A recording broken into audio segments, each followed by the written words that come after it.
कृष्णाय वासुदेवाय हरये परमात्मने प्रणतः क्लेशनाशाय गोविंदाय नमो नमः। हरे कृष्णा। जय श्री हरि। संगीता धर्म सागर चैनल परिवार में आप सभी भक्तों का दिल से स्वागत है। आप सभी भक्तों पर भगवान का आशीर्वाद सदा सर्वदा बना रहे। आज हम आषाढ़ मास महात्म्य के 20वें अध्याय का रसपान करेंगे। तो आइए मन में अपने गुरुदेव, अपने इष्ट देव का ध्यान करते हुए आज की कथा का शुभारंभ करते हैं। जय श्री गणेश। हे प्रिय भक्तों, चक्षुष तीर्थ की महिमा को जानने के बाद देवऋषि नारद ने नारायण नारायण कहकर एक बार फिर से श्री ब्रह्मा जी से निवेदन किया कि हे पिताजी, अब आप मुझे अन्य तीर्थों का महात्म्य भी सुनाइए। तो ब्रह्मा जी कहते हैं कि हे नारद, समुद्र तीर्थ सभी तीर्थों का फल देने वाला है।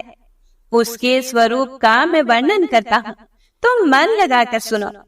गौतम के विदा करने पर पाप नाशिनी गंगा जब तीनों लोकों का उपकार करने के लिए ब्रह्मगिरि से पूर्व समुद्र की ओर चली, तब रास्ते में मैंने उनके जल को लेकर कमंडलू में धारण किया। परमात्मा शिव ने उन्हें मस्तक पर चढ़ाया। वे भगवान विष्णु के चरणों से प्रकट हुई हैं। ब्रह्म ऋषि गौतम ने मर्त्य लोक में उनका अवतरण करवाया है। वे स्मरण मात्र से सभी पापों का नाश करने वाली हैं और गुरुओं के भी गुरु हैं। समुद्र ने जब उन्हें अपनी ओर आते देखा, तब उन्होंने मन ही मन विचार किया कि जो संपूर्ण जगत की वंदनीय और सभी की ईश्वरी हैं, जिन्हें ब्रह्मा तथा शिव आदि देवता भी मस्तक झुकाते हैं, उनके स्वागत में मुझे कुछ दूर आगे तक जाना चाहिए, नहीं तो मेरे धर्म में दोष आएगा। जो अपने घर आते हुए महापुरुष को लेने के लिए मोहवश स्वयं उपस्थित नहीं होता, उस पापी की रक्षा करने वाला दोनों लोकों में कोई नहीं है। ऐसा विचार करके समुद्र मूर्तिमान होकर हाथ जोड़कर विनीत भाव से गंगा जी के पास आया और इस प्रकार बोला कि हे देवी, आपका यह जल जो आकाश, पाताल और मर्त्य लोक में फैला हुआ है, मुझ में आकर मिले। इसके लिए मैं कुछ नहीं कहूंगा। मेरे भीतर रत्न, अमृत, पर्वत, राक्षस और असुर रहते हैं। इनको तथा अन्य अन्य भयंकर जल जंतुओं को भी मैं धारण करता हूँ। मेरे जल में लक्ष्मी सहित भगवान विष्णु सदा ही शयन करते हैं। इस चराचर जगत में मेरे लिए कुछ भी असंभव नहीं है। मैं आपके स्वागत में यहाँ तक आया हूँ। जो अपने से बड़े के आने पर अहंकार वश आगे बढ़कर उसका स्वागत नहीं करता, वह धर्म आदि से भ्रष्ट होकर नरक में पड़ता है। हे भगवती गंगा, मैं आपसे प्रार्थना करता हूँ कि आप 7 धाराओं में आकर मुझसे मिलो। यदि आप एक ही धारा के रूप में आकर मिलोगी, तो मैं आपके दुस्सह वेग को धारण ना कर सकूंगा।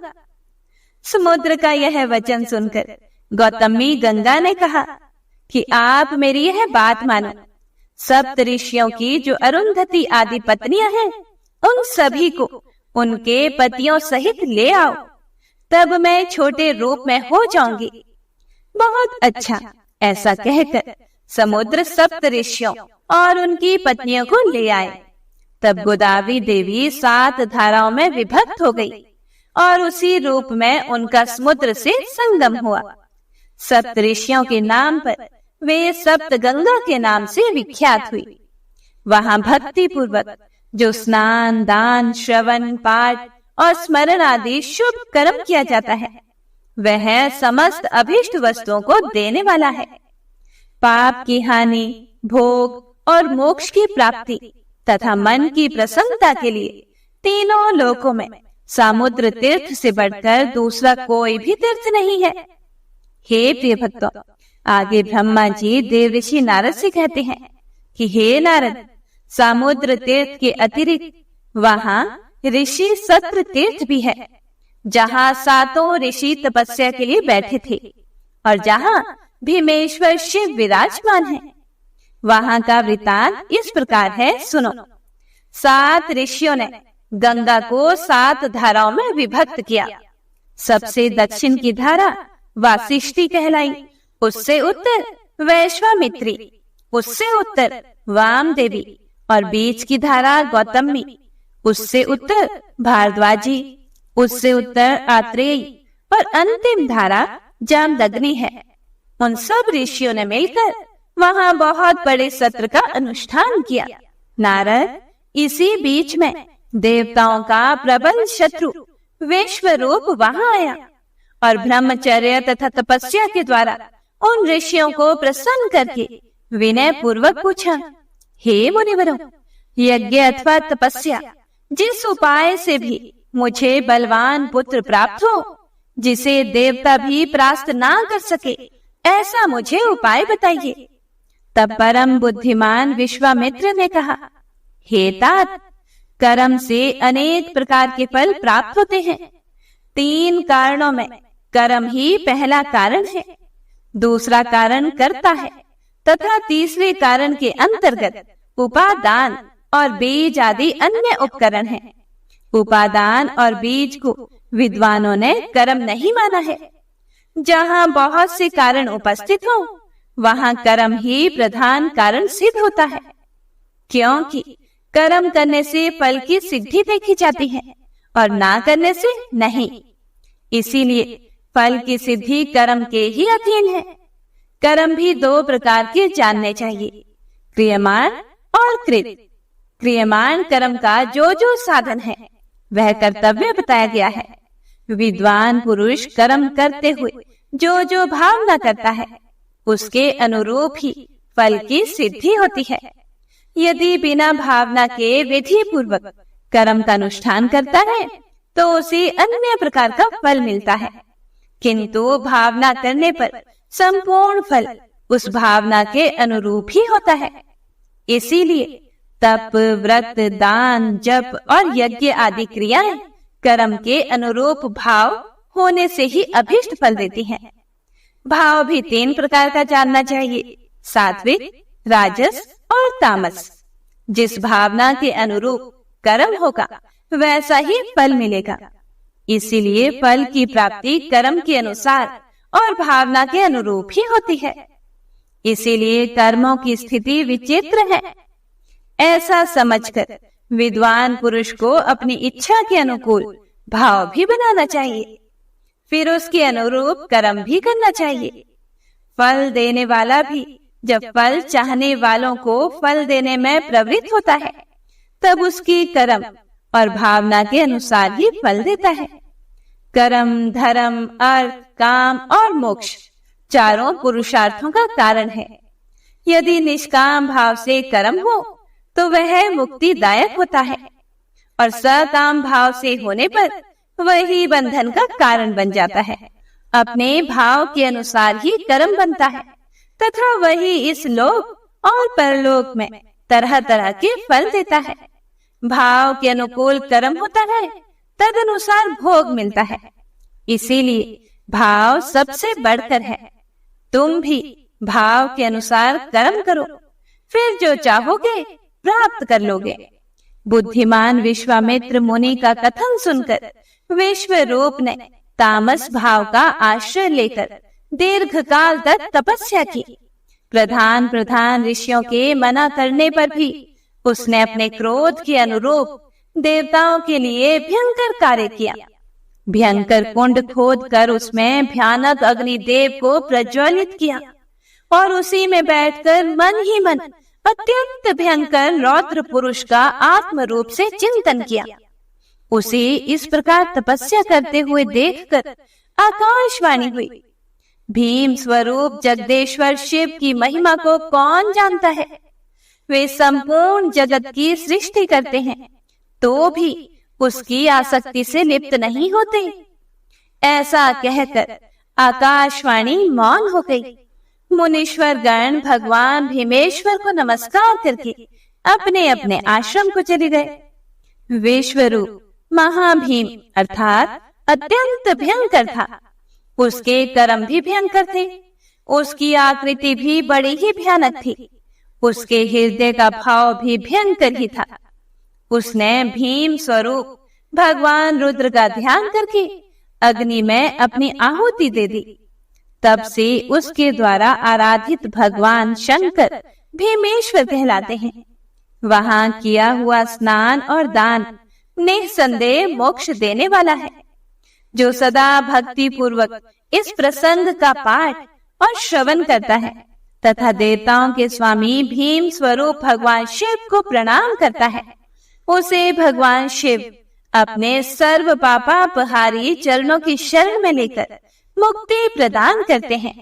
वैसे तो भगवती गोदावरी सर्वत्र और सदा ही संपूर्ण पाप राशि का विनाश करने वाली तथा परम पुरुषार्थ अर्थात मोक्ष देने वाली हैं। फिर भी जहाँ वे समुद्र में मिली है, वहाँ उनका महात्म्य विशेष रूप से बढ़ा हुआ है।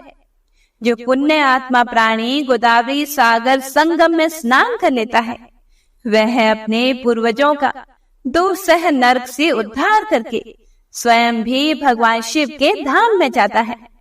जो वेदांत द्वारा जानने योग्य तथा सबका उपास्य है, साक्षात वह ब्रह्म ही भीमेश्वर के रूप में प्रकट है। भीमेश्वर का दर्शन कर लेने पर जीव फिर भयंकर दुख देने वाले संसार में प्रवेश नहीं करते।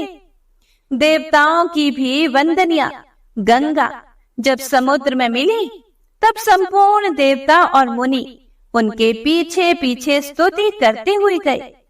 वशिष्ठ, जाबाली, याज्ञवल्क्य, क्रतु, अंगीरा, दक्ष, मरीचि, अनन्य वैष्णवगण, शौनक, देवराज, भृगु, अग्निवेश, अत्रि, मरीचि, मनु, गौतम, कौशिक, तुम्बुरु, पर्वत, अगस्त्य, मार्कंडे, पीपल, गालव, योगीजन, वामदेव, आंगिरस तथा भार्गव, ये समस्त पुराण वेत्ता महर्षि प्रसन्न चित्त से वैदिक मंत्रों द्वारा देवी गोदावरी की स्तुति करते थे। हे प्रिय भक्तों, गोदावरी को समुद्र में मिली हुई देखकर भगवान शिव और विष्णु ने भी मुनियों को प्रत्यक्ष दर्शन दिया। देवताओं और पितरों ने भी सबकी पीड़ा दूर करने वाले उन दोनों देवताओं का दर्शन और स्तवन किया। आदित्य, वसु, रुद्र, मरुद्गण, लोकपाल, ये सब हाथ जोड़कर भगवान शिव और विष्णु की स्तुति करते थे। समुद्र और गंगा के सातों प्रसिद्ध संगमों में सदा भगवान शिव और विष्णु स्थित रहते हैं। वहाँ महादेव जी गौतमेश्वर के नाम से विख्यात है। लक्ष्मी सहित भगवान विष्णु भी वहाँ पर नित्य निवास करते हैं। ब्रह्मा जी नारद जी से बोले कि मैंने जो वहाँ शिव की स्थापना की है, वह शिवलिंग ब्रह्मेश्वर के नाम से प्रसिद्ध है। देवताओं सहित मैंने अपने लिए कारण उपस्थित होने पर संपूर्ण लोगों के उपकार के लिए भगवान विष्णु का भी स्तवन किया था। वे विष्णु वहाँ चक्रपाणी के नाम से विख्यात हैं। वहीं इंद्र तीर्थ भी है और उसी को हयग्रीव तीर्थ भी कहते हैं। वहाँ सोम तीर्थ भी है, जहाँ भगवान शिव सोमेश्वर के नाम से प्रसिद्ध हैं। एक समय इंद्र ने बड़े बड़े यज्ञों द्वारा मेरी आराधना करके मेरे प्रसाद से अपना मनोरथ सिद्ध किया था। तब से मैं भी वही सब लोगों का उपकार करने के लिए रहता हूँ। विष्णु और शिव तो वहाँ है ही। अग्नि ने जहाँ यज्ञ किया, वह स्थान आग्नेय तीर्थ के नाम से प्रसिद्ध है। उसके बाद आदित्य तीर्थ है, जहाँ वेदमय आदित्य प्रतिदिन मध्याह्न काल में दूसरा रूप धारण करके मेरा, शिव का तथा विष्णु का दर्शन एवं उपासना करने के लिए आते हैं। वहाँ मध्याह्न काल में सभी लोग वंदनीय है, क्योंकि ना मालूम सूर्य वहाँ किस रूप में आ जाए। उसके सिवा पर्वत श्रेष्ठ इंद्र गोप पर एक दूसरा तीर्थ भी है। वहाँ किसी कारणवश गिरिराज हिमालय ने महान शिवलिंग की स्थापना की थी, इसीलिए उसे अद्रि तीर्थ कहते हैं। वहाँ किया हुआ स्नान और दान संपूर्ण अभीष्ट वस्तुओं को देने वाला तथा शुभ है।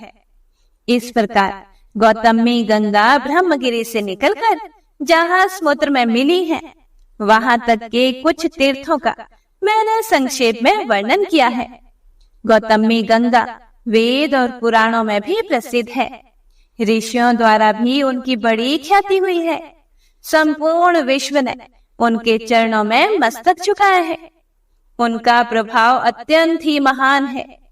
हे नारद, किसमें इतनी शक्ति है जो गोदावरी की महिमा का पूरा पूरा वर्णन कर सके? जो भक्ति पूर्वक उनके गुणगान में प्रवृत्त हो, यथा कंचित उनकी महिमा का दिग्दर्शन कराता है, उसके ऐसा करने में नेह संदेह कोई अपराध नहीं है। इसीलिए मैंने भी लोक कल्याण के उद्देश्य से अत्यंत प्रयास करके गंगा के महात्म्य को संक्षेप से सूचित किया है। कौन गोदावरी के प्रत्येक तीर्थ का प्रभाव बता सकता है? कहीं किसी स्थान पर किसी विशेष समय में कोई उत्तम तीर्थ प्रकट होते हैं, परंतु गौतमी में सर्वत्र और सदा ही तीर्थों का वास है। वे मनुष्यों के लिए सब जगह और सभी समय पवित्र है। उनके गुणों का वर्णन कौन कर सकता है? उनके लिए तो केवल नमस्कार करना ही उचित जान पड़ता है। नारद जी ने कहा, हे सुरेश्वर, आप गंगा को तीनों देवताओं में संबंध रखने वाली बताते हैं। ब्रह्म ऋषि गौतम द्वारा लाई हुई लोक पावनी गंगा परम पवित्र और कल्याणमयी है। उनके आदि, मध्य और अंत में दोनों तटों पर भगवान विष्णु, शिव तथा आप अर्थात ब्रह्मा जी व्याप्त हैं। उनकी महिमा सुनने से मुझे तृप्ति नहीं होती। आप फिर से संक्षेप से उनका महत्व बतलाइए। यह सुनकर ब्रह्मा जी बोले कि हे नारद, गंगा पहले मेरे कमंडलों में थी, फिर भगवान के चरणों से प्रकट हुई। उसके बाद महादेव जी के जटाजूट में निवास करने लगी। महर्षि गौतम ने अपने ब्रह्म तेज के प्रभाव से यत्न पूर्वक भगवान शिव की आराधना की, जिससे ये ब्रह्मगिरी पर आई और वहां से चलकर पूर्व समुद्र में जा मिली। भगवती गोदावरी सर्व तीर्थमयी है। वे मनुष्यों को मनोवांछित फल देती हैं। उनका प्रभाव सबसे बढ़कर है। मैं तीनों लोकों में कोई भी तीर्थ गोदावरी से बड़ा नहीं मानता। उन्हीं के प्रभाव से मन की सारी अभिलाषा पूर्ण होती है। आज भी उनकी महिमा का यथावत वर्णन कोई भी नहीं कर सकता। सभी लोग भक्ति से सदा उनकी वंदना करते हैं। वे वस्तुतः साक्षात ब्रह्म हैं। हे नारद, मुझे तो यही सबसे बढ़कर आश्चर्य की बात जान पड़ती है कि मेरी वाणी में गंगा के गुणों का वर्णन सुनकर भी तीनों लोकों में रहने वाले सभी प्राणियों की बुद्धि उन्हीं की ओर क्यों नहीं लग जाती? फिर नारद जी ने कहा कि हे भगवान, आप धर्म, अर्थ, काम तथा मोक्ष के ज्ञाता और उपदेशक हैं। आपके वचनों में रहस्यों सहित छंद अर्थात वेद, पुराण, स्मृति और धर्मशास्त्र आदि समस्त वांग्मय प्रतिष्ठित हैं। इसीलिए आप बताइए, तीर्थ, दान, यज्ञ, तप, देव पूजन, मंत्र जप और सेवा में सबसे श्रेष्ठ क्या है? हे भगवान, आप जैसा कहेंगे वैसा ही होगा। उसके विपरीत कोई बात नहीं हो सकती। इसीलिए मेरे संशय का निवारण कीजिए। फिर ब्रह्मा जी बोले कि हे नारद, सुनो, मैं रहस्यमय उत्तम धर्म का वर्णन करता हूँ। 4 प्रकार के तीर्थ हैं, 4 ही युग हैं, 3 गुण, 3 पुरुष और 3 ही सनातन देवता हैं। स्मृतियों सहित वेद 4 बताए गए हैं। पुरुषार्थ भी 4 ही हैं और वाणी के भी 4 ही भेद हैं। ये सब समान है। धर्म सर्वत्र एक ही है, क्योंकि वह सनातन है। साध्य और साधन के भेद से उसके अनेक रूप माने गए हैं। धर्म के 2 आश्रय हैं, देश और काल। काल के आश्रित जो धर्म है वह सदा घटता बढ़ता रहता है, युगों के अनुसार उसमें एक एक चरण की न्यूनता होती जाती है। कालाश्रित धर्म भी देश में सदा प्रतिष्ठित रहता है। युगों का श्रेय होने पर भी देशाश्रित धर्म की हानि नहीं होती। जो धर्म दोनों आश्रयों से हीन है उसका अभाव हो जाता है। इसीलिए देश के आश्रित रहने वाला धर्म अपने चारों चरणों के साथ प्रतिष्ठित होता है। देशाश्रित धर्म भिन्न भिन्न देशों में तीर्थ रूप से स्थित रहता है। सतयुग में धर्म देश और काल दोनों के आश्रित होता है। त्रेता में उसके एक चरण की, द्वापर में 2 चरणों की और कलयुग में उसके 3 चरणों की हानि होती है। द्वापर और कली में क्रमशः आधे और चौथाई रूप में शेष रहकर धर्म चालू रहता है। कली में उसकी संकटमयी स्थिति होती है। जो इस प्रकार धर्म को जानता है उसके धर्म की हानि नहीं होती। जो घर से तीर्थ यात्रा के लिए निकलना चाहता है उसके सामने अनेक प्रकार के विघ्न आते हैं, परंतु जो उन विघ्नों के मस्तक पर पैर रखकर गंगा जी के पास नहीं पहुंचता उसने अपने जीवन में क्या फल पाया। गौतमी के प्रभाव का कौन वर्णन कर सकता है। साक्षात सदाशिव भी उसके वर्णन में असमर्थ हैं। फिर ब्रह्मा जी नारद जी से बोले, मैंने संक्षेप से इतिहास सहित गंगा के महात्म्य का प्रतिपादन किया है। चराचर जगत में धर्म, अर्थ, काम और मोक्ष का जो भी साधन है वह सब इस विस्तृत इतिहास में मौजूद है। इसमें वेदोक्त श्रुतियों का संपूर्ण रहस्य बताया गया है। जगत के कल्याण के लिए जो उत्तम साधन, जो उत्तम नाम वाला प्राचीन तीर्थ देखा गया है उसी का वर्णन किया गया है।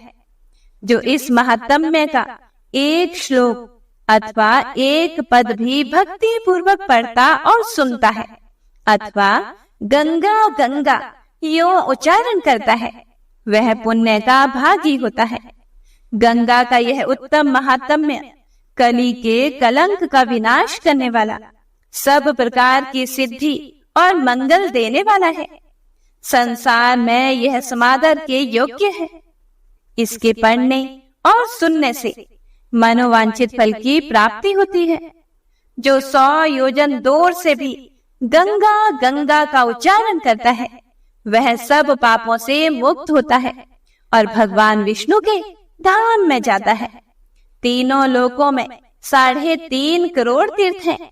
वे सभी बृहस्पति के सिंह राशि में स्थित होने पर गौतमी गंगा में स्नान करने के लिए आते हैं। हे पुत्र, ये गौतमी मेरी आज्ञा से सदा ही सब मनुष्यों को स्नान करने पर मोक्ष प्रदान करेंगी। 1000 अश्वमेध और 100 वाजपेयी यज्ञ करने पर जो फल मिलता है वह इस महात्म्य के श्रवण मात्र से प्राप्त हो जाता है। हे नारद, जिसके घर में यह मेरा कहा हुआ पुराण मौजूद है उसे कलिकाल का कोई भय नहीं है। यह उत्तम पुराण जिस किसी के मनुष्य के सामने कहने योग्य नहीं है, श्रद्धालु, शांत एवं वैष्णव महात्मा के सामने ही इसका कीर्तन करना चाहिए। यह भोग और मोक्ष देने वाला तथा पापों का नाश करने वाला है। इसके श्रवण मात्र से मनुष्य कृत्य हो जाता है। जो अपने हाथ से लिखकर यह पुस्तक ब्राह्मणों को देता है वह सब पापों से मुक्त होकर फिर कभी भी गर्भ में नहीं आता। ओम नमो नारायणाय। हे प्रिय भक्तों, तो इसी के साथ आज की महात्म्य कथा यहीं पर समाप्त होती है। इससे आगे का वर्णन आप अगले अध्याय में सुनेंगे। आइए अब गजेंद्र मोक्ष स्तोत्र का पाठ करते हैं। इस स्तोत्र में हाथी और मगरमच्छ के साथ हुए युद्ध का वर्णन किया गया है और गजेंद्र जब युद्ध से हार जाता है तो भगवान श्री हरि विष्णु का ध्यान करके उनकी स्तुति करता है और उसकी स्तुति से प्रसन्न होकर भगवान श्री हरि विष्णु आते हैं और उसे मोक्ष प्रदान करते हैं। और हे प्रिय भक्तों, इस पाठ को करते समय अगर हम अपने मन में यह भावना रखें कि हे श्री हरि विष्णु, हे मेरे प्रभु, जिस प्रकार से आपने गजेंद्र को परेशानी से बाहर निकाला, उसी प्रकार से हमें भी हमारी परेशानियों से बाहर निकालिए। तो यकीन मानिए, निश्चित ही भगवान श्री हरि विष्णु हमारी मदद स्वयं करते हैं। तो आइए अब सच्चे मन से भगवान श्री हरि विष्णु का ध्यान करके इस परम कल्याणकारी स्तोत्र का पाठ करते हैं। जय श्री हरि विष्णु। शुक जी ने कहा कि बुद्धि के अनुसार पिछले अध्याय में वर्णन किए गए रीति से अपने मन को नियंत्रित करके और हृदय को स्थिर करके गजेंद्र अपने पिछले जन्म में याद किए गए सर्वोच्च कार्य और बार बार जप किए जाने वाले स्तोत्र का जाप करने लगा। गजेंद्र ने मन ही मन श्री हरि को ध्यान करते हुए कहा, जिनके प्रवेश करने से शरीर और मन चेतन की तरह व्यवहार करने लगते हैं, ओम द्वारा लक्षित और पूरे शरीर में प्रकृति और पुरुष के रूप में प्रवेश करने वाले उस सर्वशक्तिमान देवता का मैं मन ही मन स्मरण करता हूँ, जिनके सहारे ये पूरा संसार टिका हुआ है, जिनसे ये संसार अवतरित हुआ है और जिन्होंने प्रकृति की रचना की है और जो खुद उसके रूप में प्रकट हैं, लेकिन इसके बावजूद भी वो इस पूरी दुनिया से सर्वोपरि और श्रेष्ठ हैं। ऐसे अपने आप और बिना किसी कारण के भगवान की मैं शरण में जाता हूँ और अपने संकल्प शक्ति के बल पर अपने ही स्वरूप में रचित और सृष्टि काल में प्रकट एवं प्रलय में अप्रकट रहने वाले इस शास्त्र प्रसिद्धि प्राप्त कार्य कारण रूपी संसार को, जो बिना कुंठित दृष्टि के साक्ष्य रूप में देखते रहने पर भी लिप्त नहीं होते, चक्षु आदि प्रकाशकों के परम प्रकाशक प्रभु, आप मेरी रक्षा करें। बीतते गए समय के साथ तीनों लोकों और ब्रह्मादि लोकपालों के पंचभूत में प्रवेश कर जाने पर और पंचभूतों से लेकर महत्वपूर्ण सभी कारणों के उनकी परम करुणा स्वरूप प्रकृति में मगन हो जाने पर उस समय दुर्गेय और घोर अंधकार रूपेण प्रकृति ही बच रही थी। उस अंधकार से परे अपने परम धाम में जो सर्वव्यापी भगवान सभी दिशाओं में प्रकाशित होते रहते हैं, वो भगवान मेरी रक्षा करें। विभिन्न नाट्य रूपों में अभिनय करने वाले और उस अभिनेता के वास्तविक स्वरूप को जिस प्रकार से साधारण लोग भी नहीं जान पाते, उसी तरह से सत्व प्रधान देवता और महर्षि भी जिनके स्वरूप को नहीं जान पाते, ऐसे में कोई साधारण प्राणी उनका वर्णन कैसे कर सकता है। ऐसे दुर्गम चरित्र वाले भगवान मेरी रक्षा करें। अनेकों शक्ति से मुक्त सभी प्राणियों को आत्म बुद्धि प्रदान करने वाले, सबके बिना कारण हित और अतिशय साधु स्वभाव ऋषि मुनिजन, जिनके परम स्वरूप को देखने की इच्छा के साथ वन में रहकर अखंड ब्रह्मचर्य तमाम अलौकिक व्रतों को नियमों के अनुसार पालन करते हैं, ऐसे प्रभु ही मेरी गति है। वह जिनका हमारी तरह ना तो जन्म होता है और ना जिनके द्वारा अहंकार प्रेरित कर्म ही होते हैं, जिनके निर्गुण स्वरूप का ना कोई नाम है और ना ही कोई रूप है, इसके बावजूद भी समय के साथ इस संसार की सृष्टि और प्रलय के लिए अपनी इच्छा से अपने जन्म को स्वीकार करते हैं। उन अनंत शक्ति संपन्न परम ब्रह्म परमेश्वर को मेरा नमस्कार है। उन प्राकृत आकार रहित और अनेक रूप वाले अद्भुत भगवान को मेरा बारंबार नमस्कार है। स्वयं प्रकाशित सभी साक्ष्य परमेश्वर को मेरा शत शत नमन है। वैसे देव जो मन, वाणी और चित्त वृत्तियों से परे हैं, उन्हें मेरा बारंबार नमस्कार है। विवेक से परिपूर्ण पुरुष के द्वारा सभी सत्व गुणों से परिपूर्ण निवृत्ति धर्म के आचरण से मिलने योग्य और मोक्ष सुख की अनुभूति रूपी भगवान को मेरा नमस्कार है। सत्व गुणों को स्वीकार करके शांत, रजोगुण को स्वीकार करके घोर और तमोगुण को अपनाकर मूड से प्रतीत होने वाले, भेद रहित, अतएव सदा संभाव से स्थित ज्ञान धन प्रभु को मेरा नमस्कार है। शरीर, इंद्रिय आदि के समुदाय रूप सभी पिंडों के ज्ञाता, सबके स्वामी और साक्षी स्वरूप प्रभु को मेरा बारंबार नमस्कार है। सबके अंतर्यामी, प्रकृति के भी परम कारण, लेकिन स्वयं कारण रहित भगवान को मेरा शत शत नमस्कार है। सभी इंद्रियों और सभी विषयों के जानकार, सभी प्रतीतियों के कारण रूप संपूर्ण जड़ प्रपंच और सबकी मूलभूता अविद्या के द्वारा सूचित होने वाले और सभी विषयों में अविद्या रूप से भासने वाले भगवान को मेरा नमस्कार है। सबके कारण लेकिन स्वयं कारण रहित तथा कारण होने पर भी परिणाम रहित होने की वजह से अन्य कारणों से भी विलक्षण कारण आपको मेरा बारंबार नमस्कार है। सभी वेदों और शास्त्रों के परम तात्पर्य, मोक्ष रूपी और श्रेष्ठ पुरुषों की परम गति देवता को मेरा नमस्कार है।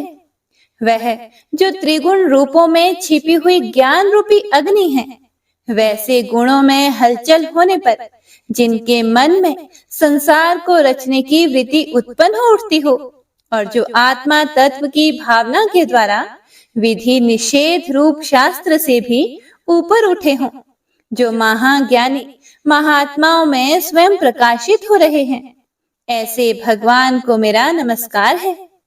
मेरे जैसे शरणागत पशु के समान जीवों की अविद्या रूप फांसी को पूर्ण रूप से काट देने वाले परम दयालु और दया करने में कभी भी आलस्य नहीं करने वाले भगवान को मेरा नमस्कार है।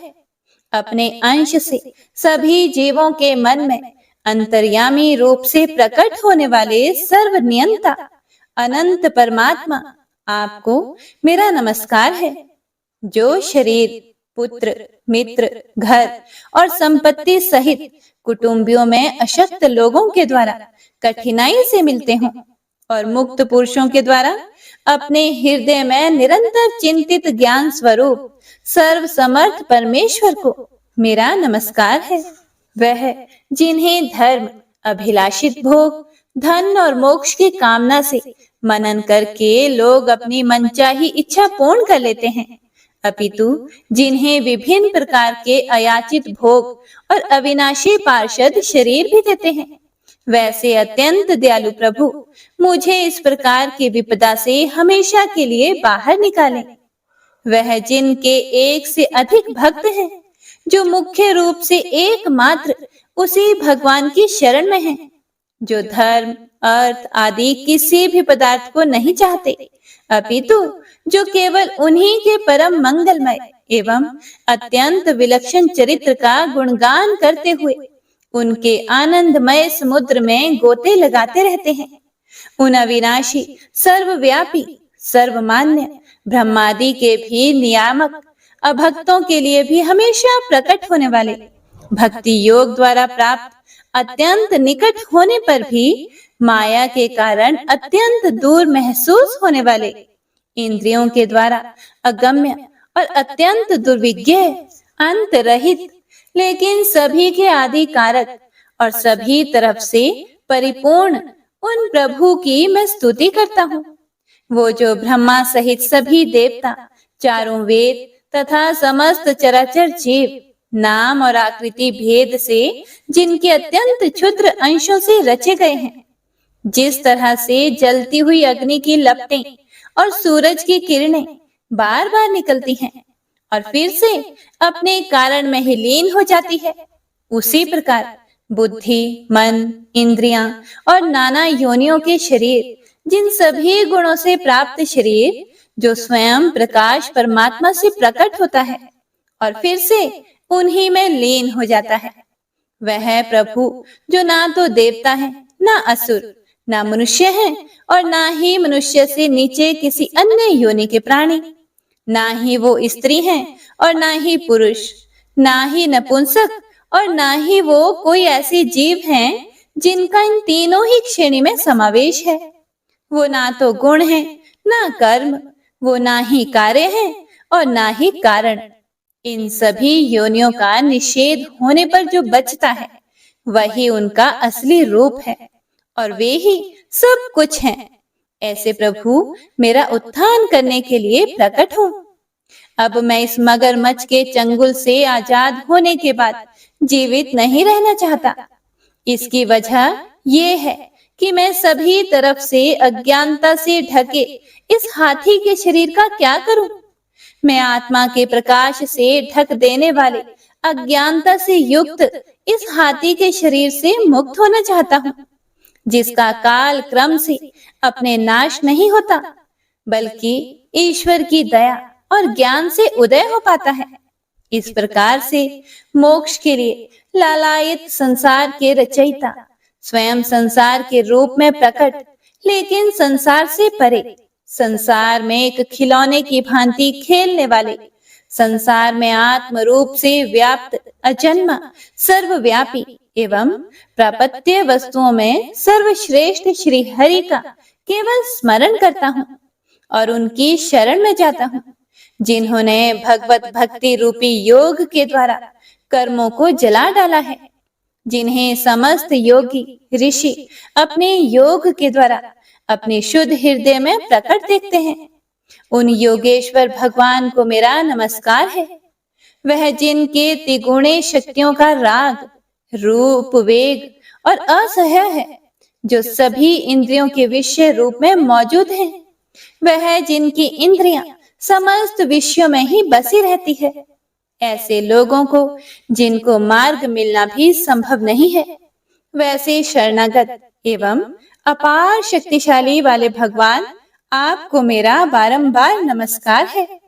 जिनकी अविद्या नाम के शक्ति के कार्य रूप अहंकार से ढके हुए हैं, वह जिनके रूप को जीव समझ नहीं पाते हैं, ऐसे अपार महिमा वाले भगवान की मैं शरण लेता हूँ। हे प्रिय भक्तों, श्री सुखदेव जी कहते हैं कि वह जिसने पूर्व प्रकार से भगवान के भेद रहित सभी निराकार रूप का वर्णन किया था, उस गजराज के करीब जब ब्रह्मा आदि अन्य कोई भी देवता नहीं आए, जो अपने विभिन्न प्रकार के विशेष विग्रहों को ही अपना रूप मानते हैं, ऐसे में साक्षात विष्णु जी, जो सभी के आत्मा होने के कारण सभी देवताओं के रूप हैं, तब वह वहां पर प्रकट हुए। गजराज को इस प्रकार से दुखी देखकर और उसके पढ़े गए स्तुति को सुनकर चक्रधारी प्रभु इच्छानुसार वेग वाले गरुड़ की पीठ पर सवार होकर सभी देवों के साथ उस स्थान पर पहुंचे जहां वह गज था। गज अर्थात हाथी था।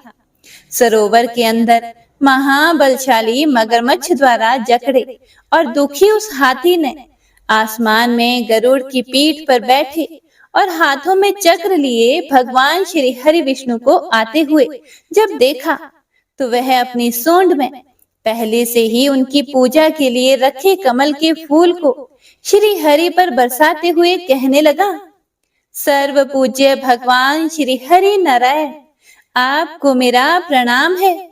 सर्व पूज्य भगवान श्री हरि, आपको मेरा नमस्कार है। लाचार हाथी को पीड़ित देखकर श्री हरि विष्णु गरुड़ से नीचे उतरकर सरोवर में उतर आए और वह दया से प्रेरित होकर ग्राह सहित उस गज को तुरंत ही सरोवर से बाहर निकाल आए और देवताओं के देखते ही देखते अपने चक्र से मगरमच्छ के गर्दन को काट दिया और हाथी को उस पीड़ा से बाहर निकाल लिया। तो इसी के साथ गजेंद्र मोक्ष स्तोत्र संपूर्ण हुआ। तो सभी एक बार प्रेम से बोलिए, भगवान श्री हरि विष्णु की जय। बंशी शोभित कर मधुर नील जलद तन श्याम, अरुण अधर जनु बिंब फल नयन कमल अभिराम, पूर्ण इंद्र अरविंद मुख पीतांबर शुभ साज, जय मन मोहन मदन छवि कृष्ण चंद्र महाराज। जय यदुनंदन जय जगवंदन, जय वसुदेव देवकी नंदन, जय यशोदासुत नंद दुलारे, जय प्रभु भक्तन के दृग तारे। जय नटनागर नागन थैया, कृष्ण कन्हैया धेनु चरैया। पुनि नख पर प्रभु गिरिवर धारो, आओ दीनन कष्ट निवारो। वंशी मधुरे अधर धर तेरे, होवे पूर्ण मनोरथ मेरी। आओ हरि पुनि माखन चाखो, आज लाज भारत की राखो। गोल कपोल चिबुक करुणारे, मृदु मुस्कान मोहिनी डारे। रंजित राजीव नयन विशाला, मोर मुकुट वैजंती माला। कुंडल श्रवण पीत पटाछे, कटि किंकणी काछन काछे। नील जलज सुंदर तनु सोहे, छवि लखि सुर नर मुनि मन मोहे। मस्तक तिलक अलक घुंघराले, आओ कृष्ण बांसुरी वाले। करि पय पान पूत नहीं तार्यो, अका बका का सुर मार्यो। मधुवन जलत अग्नि जब ज्वाला, भय शीतल लखि तहि नंद लाला। सुरपति जब ब्रज चढ़े और साई, मोसर धार वारी वर्षाई। लगत लगत ब्रज चहन बहायो, गोवर्धन नख धारी बचायो। लखी यशोदा मन ब्रह्म अधिकाई, मुख मह 14 भुवन दिखाई। दुष्ट कंस अति उधम मचायो, कोटि कमल जब फूल मंगायो। नाथी काली यही तब तुम लीन है, चरण चिन्ह दई निर्भय कीन है। करि गोपिन संग रास विलासा, सबकी पूर्ण करी अभिलाषा। केतिक महासुर संहार्यो, कंस ही केस पकड़ी दई मार्यो। मात पिता की बंदी छुड़ाई, उग्रसेन कहा राज दिलाई। मही से मृतक छहो सुत लायो, मातु देव की शोक मिटायो। भौमासुर मुरे दैत्य सहारी, लाए शत दश सहस कुमारी। दई भी नहीं तृण चीर सहारा, जरा सिंधु राक्षस कह मारा। असुर बकासुर आदिक मार्यो, भक्तन के तब कष्ट निवार्यो। दीन सुदामा के दुख टार्यो, तंदुल 3 मूठ मुख डार्यो। प्रेम के साग विदुर घर मांगे, दुर्योधन के मेवा त्यागे। लखी प्रेम की महिमा भारी, ऐसे श्याम दीन हितकारी। भारत के पारथ रथ हाके, लिए चक्र करे नहीं बलता के। निज गीता के ज्ञान सुनाए, भक्तन हृदय सुधा वर्षाए। मीरा थी ऐसी मतवाली, विष पी गई बजा कर ताली। राणा भेजा सांप पिटारी, शालिग्राम बने बनवारी। निज माया तुम विधि ही दिखायो, उरते संशय सकल मिटायो। तब शत निंदा करि तत्काला, जीवन मुक्त भयो शिशुपाला। जब ही द्रौपदी टेर लगाई, दीनानाथ लाज अब जाई। तुरत ही वसन बने नंदलाला, बढ़े चीर भई अरि मोह काला। असनाथ के नाथ कन्हैया, डूबत भंवर बचावत नैया। सुंदर दास आसुर धारी, दया दृष्टि कीजिए बनवारी। नाथ सकल मम कुमति निवारो, क्षमहु बेगी अपराध हमारो। खोलो पट अब दर्शन दीजिए, बोलो कृष्ण कन्हैया की जय। बोलो कृष्ण कन्हैया की जय। बोलो कृष्ण कन्हैया की जय। यह 40वां कृष्ण का पाठ करे उरधारी। अष्ट सिद्धि नवनिधि फल, लहे पदारथ चारी। जय श्री कृष्ण।